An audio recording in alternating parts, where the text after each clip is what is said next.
मान्यवर, कल इस सदन में आपातकाल की चर्चा हो रही थी और मुझे आपातकाल की एक घटना याद है। हमारे जिले में 75 वर्ष के एक स्वतंत्रता संग्राम सेनानी थे, उनके ऊपर मीसा एक्ट में मुकदमा लिखा गया और मुकदमा लिखा गया कि वो रेलवे में जो सिग्नल होता है उसको चढ़ के तोड़ रहे थे। 75 साल के स्वतंत्रता संग्राम सेनानी के ऊपर ये कानून मान्यवर कहीं ना कहीं उसी की झलक दिखाता है।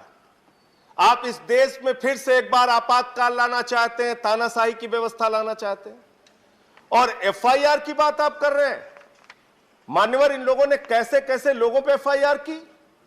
राजदीप सरदेसाई एक वरिष्ठ पत्रकार है मान्यवर, उन पे एफआईआर कर दी। बिल पर अच्छा श्याम मीरा सिंह एक पत्रकार है मान्यवर, उन पे एफआईआर कर दी। कृपया बिल पर बोले। बिल पर मैं कानून के दुरुपयोग पे बोल रहा हूं सर। त्रिपुरा में जांच करने के लिए, घटनाओं की जांच करने के लिए वकील गए मान्यवर, उन पे इन लोगों ने एफआईआर कर दी, यूएपीए लगा दिया। कानून के दुरुपयोग की अगर बात करें मान्यवर, एक दिन में 9 एफआईआर मेरे खिलाफ उत्तर प्रदेश में हुआ। 9 एफआईआर। कृपया बिल पर बोले। राष्ट्रद्रोह का मुकदमा लिखा इन लोगों ने, राष्ट्रद्रोह का मुकदमा 21 मुकदमे लिखे। आप आज खुश हो सकते हैं, खुश होइए, कानून बनाइए, आपके पास संख्या है, आप बनाएंगे। लेकिन कल जब आप सत्ता में नहीं रहेंगे, मेरे वाक्य को याद रखिएगा, इन्हीं कानूनों का आपके खिलाफ दुरुपयोग होगा। जैसे आपातकाल का रोना आज तक रो रहे हो ना आप, ऐसे ही रोना रोगे जब यही कानून आपके खिलाफ होगा। और मैं एक चीज और कहना चाहता हूं मान्यवर, आप सारी जानकारी रख लीजिए किसी अपराधी के बारे में, उसके बाद वो भाग जाता है हिंदुस्तान छोड़ के। 20,000 करोड़ रुपए नीरव मोदी लेके भाग गया, 10,000 करोड़ रुपए विजय माल्या लेके भाग गया, 6,000 करोड़ रुपए नितिन संदेशरा लेके भाग गया। जिस देश के साथ आपकी प्रत्यार्पण संधि नहीं है, वहां से इन लाखों करोड़ के लुटेरों को बुलाओगे कैसे? हिंदुस्तान कैसे बुलाओगे आप? मैंने एक सुझाव इस सदन में दिया था और माननीय गृह मंत्री जी हैं यहां पे, मैं चाहूंगा आप वो संशोधन कीजिए, कानून लाइए इस देश में, जिसके पास 50 करोड़ से ज्यादा का कर्ज हो उसका पासपोर्ट जब्त करके रख लीजिए, हिंदुस्तान छोड़ के भागने नहीं पाएगा।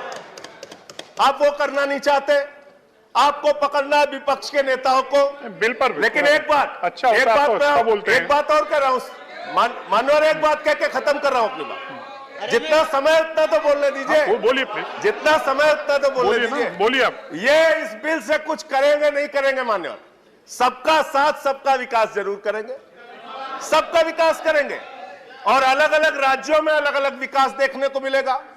गुजरात में किसी टीएमसी वाले नेता पे एफआईआर होगी तो गुजरात में विकास करेंगे। अब बंगाल में टीएमसी वाला नेता इनके खिलाफ मुकदमा लिख देगा तो वहां इनका विकास होगा। पूरे देश में एक दूसरे का विकास करने में लग जाएंगे।